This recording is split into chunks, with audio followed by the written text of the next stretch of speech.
identifying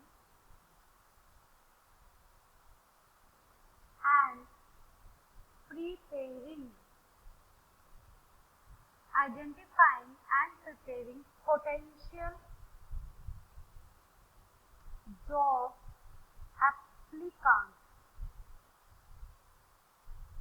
इसका meaning ये है क्योंकि आपके पास बहुत सारी एप्लीकेशन आएगी, उनमें से आप कुछ लोगों को शॉर्ट लिस्टेड कर लेते हो और उनमें से कुछ लोगों को इंटरव्यूज के लिए बुलाते हो और उनमें से भी आप कुछ लोगों को सिलेक्ट करते हो।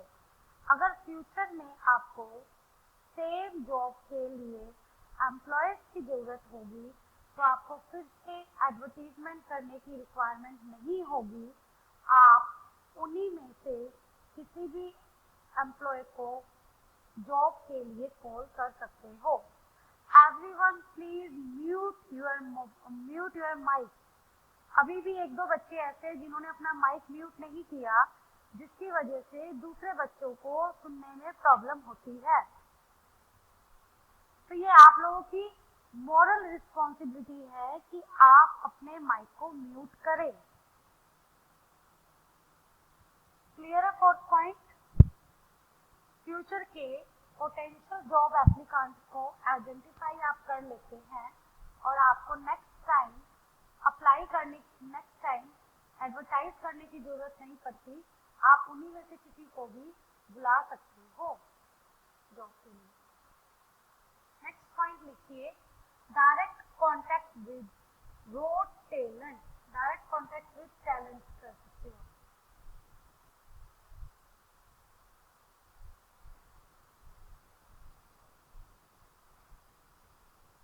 इसका मीनिंग ये है, जब आप रिक्रूटमेंट के थ्रू, पूरे प्रोसेस के थ्रू किसी को सिलेक्ट करेंगे तो कैंडिडेट के साथ आपका एक क्या हो जाता है, डायरेक्ट कॉन्टैक्ट हो जाता है कि हाँ ये कैंडिडेट्स है हमारे पास, इनमें ये स्पेसिफिकेशन है, ये क्वालिफिकेशंस है जो आपको लगता है बिजनेस में आपको कल को और ज़्यादा। जैसे कि एक टैली, आपको एक अकाउंटेंट चाहिए था जिसको सिर्फ टैली की नॉलेज हो। इंटरव्यू के टाइम आपको पता चलता है ना केवल उसको टैली की बल्कि दूसरे अकाउंटिंग सॉफ्टवेयर जैसे कि बीजी सॉफ्टवेयर, पे सॉफ्टवेयर, टैक्स सॉफ्टवेयर, इन सारे सॉफ्टवेयर की भी नॉलेज है। तो आपको कल को अगर उनसे एम्प्लॉयज की पेरोल बनवाना है, पेरोल का मतलब उनकी सैलरी स्लिप बनवानी है, तो वो जो अकाउंटेंट है जिसको पे सॉफ्टवेयर की नॉलेज है वो पेरोल का काम भी कर पाएगा। लेकिन ये तभी पॉसिबल होगा जब आपने रिक्रूटमेंट की पूरे प्रोसेस के थ्रू उनका सिलेक्शन किया हो। एक तो आप किसी को ऐसे ही बोल दो यार किसी को भेज दियो और रख लियो कल से, एक आप पूरे प्रोसेस के थ्रू उससे मिलते हो, उसका इंटरव्यू लेते हो, उसका सिलेक्शन करते हो, तो आपको उसके बारे में और एक्स्ट्रा चीजें पता चलती है। ठीक है। 6 point, build a strong brand of the organization। build a strong brand of the organization। मैं आपको एक एग्जांपल दे दूं, आप मुझे बताइएगा आप किसको कहेंगे कि स्ट्रॉन्ग ब्रांड है। एक कंपनी है ए, एक कंपनी है बी। कंपनी ए ने एडवर्टीजमेंट दी कि उसको एक अकाउंटेंट चाहिए। कंपनी बी है, उसने एक अट्रैक्टिव सी एडवर्टीजमेंट दी, बहुत बढ़िया सी एडवर्टीजमेंट दी और पूरे प्रोसेस के थ्रू वो सिलेक्शन कर रही है। अगर ए कंपनी में 4 लोगों ने अप्लाई किया और बी कंपनी की क्योंकि एडवर्टीजमेंट बहुत अट्रैक्टिव थी और आपने नेट पे सर्च किया, उनका इंफ्रास्ट्रक्चर इंस्टीट्यूशन आपको बहुत अच्छा लगा और उस बी कंपनी में 100 लोगों ने अप्लाई किया, तो आप मुझे जवाब दीजिए किस ऑर्गेनाइजेशन की ब्रांड इमेज पब्लिक के नजरों में ज्यादा होगी। यस, बी, जिसमें सबसे ज्यादा लोगों ने अप्लाई किया है। तो कह रहे हैं रिक्रूटमेंट के थ्रू आप अपनी ब्रांड लोगों में बना सकते हैं, क्योंकि समटाइम्स बहुत सारी कंपनीज ऐसी होती है जिनका नाम ही नहीं सुना होता हमने, बट उनकी एडवर्टीजमेंट को देखकर उनको नेट से सर्च करके पता चलता है ये तो बहुत अच्छी कंपनी है। तो कल को आपके माइंड में उसकी इमेज क्या बन गई, अच्छी, चाहे आप इंटरव्यू के लिए जाओ या ना जाओ, लेकिन आप किसी और को बता सकते हो यार वो कंपनी बहुत अच्छी है, वो कंपनी बहुत अच्छी है। तो मैं ऑटोमेटिकली उस कंपनी की ब्रांड इमेज मार्केट में अच्छी हो जाएगी। नेक्स्ट पॉइंट लिखिए,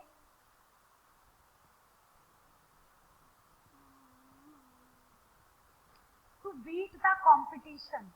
7 point, to beat the competition by the selection of competent employees। अब अभी जैसे हमने ए और बी कंपनी का एग्जाम्पल लिया है, ए कंपनी में 4 लोगों ने अप्लाई किया है, वो भी बहुत अच्छे नहीं हैं, बट बी कंपनी में सभी बहुत टैलेंटेड लोगों ने अप्लाई किया है। तो उन टैलेंटेड में से जब आप बेस्ट को निकालोगे तो ऑब्वियसली आप अपने कॉम्पिटिटर को बीट कर पाओगे, आप अपने कॉम्पिटिटर को खत्म कर पाएंगे और विनर हो पाएंगे। आपकी मार्केट वैल्यू, आपकी इमेज आपके कॉम्पिटिटर्स की कंपैरिजन में बहुत ज़्यादा हो जाएगी। क्यों? क्योंकि आपने अच्छे से अच्छे एम्प्लॉय को अपनी कंपनी में प्लेस किया है।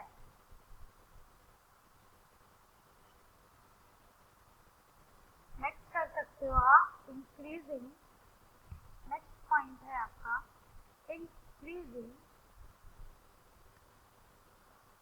organizational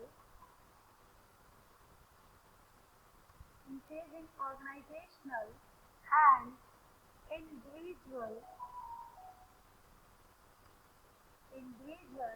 effectiveness।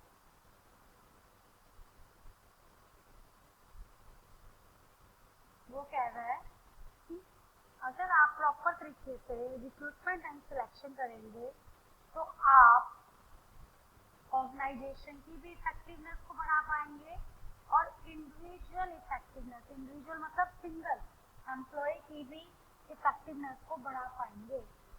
कैसे? भाई जब आपकी कंपनी में अच्छे से अच्छा एम्प्लॉय आएगा तो वो कंपनी के रिसोर्सेज को फुली यूटिलाइज करेगा। फुली यूटिलाइजेशन होने से ऑर्गेनाइजेशन की इफेक्टिवनेस बढ़ेगी। अब उस एम्प्लॉय की इफेक्टिवनेस कैसे बढ़ेगी? जब ऑर्गेनाइजेशन की इफेक्टिवनेस बढ़ेगी तो ऑब्वियसली ऑर्गेनाइजेशन प्रॉफिट में जाएगी, प्रॉफिट में जाएगी तो आप अपने एम्प्लॉयज को बोनस भी देंगे, आप अपने एम्प्लॉयज को टाइम टू टाइम ट्रेनिंग भी प्रोवाइड कर सकते हैं, उस पर खर्चा भी कर सकते हैं, जिससे कि टाइम टू टाइम उसकी भी इफेक्टिवनेस बढ़ जाएगी। Okay, clear? नेक्स्ट कर रहे हम फैक्टर्स अफेक्टिंग रिक्रूटमेंट। कौन कौन से फैक्टर्स हैं जो हमारे रिक्रूटमेंट को अफेक्ट करते हैं?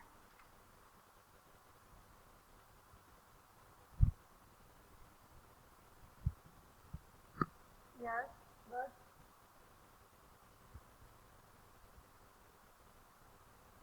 ठीक है, बिल्कुल सही बता रहे।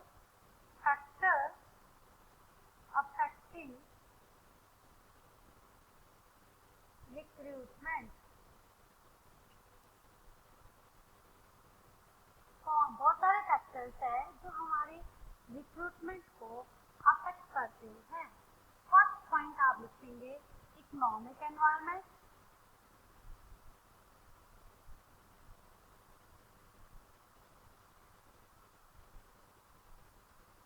इकोनॉमिक एनवायरनमेंट, ठीक है। इकोनॉमिक के फर्दर हमने कुछ पॉइंट्स करने हैं। सबको विजिबल तो है ना, दिख रहा है सबको? इकोनॉमिक के फर्दर पॉइंट लिखिए। First is demand and supply for skill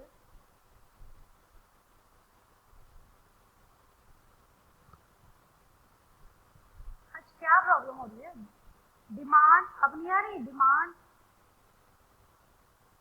demand and supply for skill, वो कह रहे हैं कि हमारी रिक्रूटमेंट को अफेक्ट करेगा हमारे कंपनी की डिमांड क्या है, इकोनॉमिक एनवायरनमेंट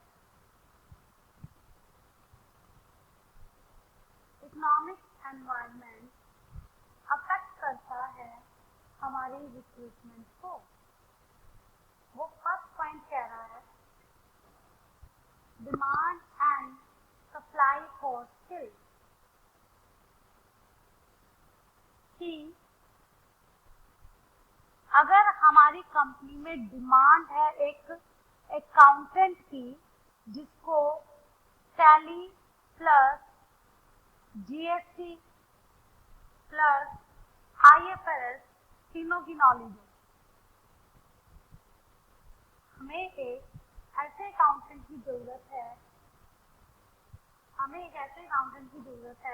जिसको टैली की भी नॉलेज हो, जिसको बीजी की भी नॉलेज हो, जिसको जीएसटी की भी नॉलेज हो, जिसको आईएफआरएस की भी नॉलेज हो, अकाउंटिंग सॉफ्टवेयर की नॉलेज हो, इंटरनेशनल फाइनेंशियल रिपोर्टिंग स्टैंडर्ड्स की नॉलेज हो। हमारी डिमांड ये है, बट मार्केट में जो सप्लाई है उस सप्लाई में कोई भी ऐसा अकाउंटेंट या कोई भी ऐसे पर्सन नहीं है, या हम कह रहे कि बहुत कम ऐसे लोग हैं जिनको टैली की नॉलेज हो, बीजी की नॉलेज हो, आईएफआरएस की नॉलेज हो और जीएसटी की नॉलेज हो। तो डिमांड हमारी कुछ है, जबकि मार्केट में उस टाइप के एम्प्लॉयज की सप्लाई नहीं है। उसकी वजह से कई बार जो हमें एम्प्लॉय चाहिए होता है उस टाइप का एम्प्लॉय हम अपनी कंपनी में सेलेक्ट नहीं कर पाते। तो ये एक इकोनॉमिक एनवायरनमेंट है जो मेरे रिक्रूटमेंट को कभी कभी अफेक्ट कर सकता है। जिन बच्चों को आवाज नहीं आ रही है वो एक बार बच्चे प्लीज रिकनेक्ट करो, आप मीटिंग को लीव करके फिर से कनेक्ट कीजिए, मे बी फिर आ जाए।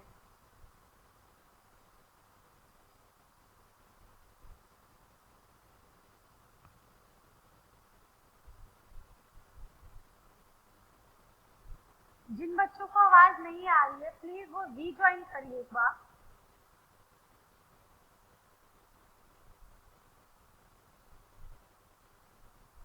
ट्राई कीजिए रीज्वाइन करने की, बिकॉज मैंने तो यहाँ सेटिंग सारी चेंज करके देख ली है।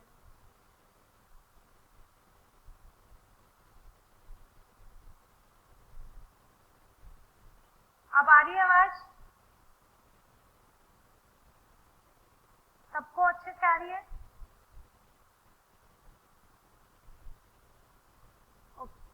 नेक्स्ट पॉइंट कीजिए, demand and supply of skill के बाद sudden boom in sector, sudden boom in sector. इसका मीनिंग क्या होता है? कई बार एकदम से बूम आ जाता है आपका उस पर्टिकुलर सेक्टर में, जिसकी वजह से शॉर्टेज ऑफ एम्प्लॉयज हो जाती है। जैसे कि जब जीएसटी लॉन्च हुआ कि हाँ भाई अब जीएसटी से काम चलेगा, तो अकाउंटेंट की डिमांड बढ़ गई, उन अकाउंटेंट की डिमांड बढ़ गई जिन अकाउंटेंट को जीएसटी की नॉलेज थी। तो एकदम से बूम आ गया अकाउंटेंट सेक्टर में कि इन अकाउंटेंट की हमें जरूरत है। और कई बार क्योंकि सप्लाई कम है, डिमांड ज़्यादा है, तो आपको कॉम्पिटेंट एम्प्लॉय नहीं मिल पाता।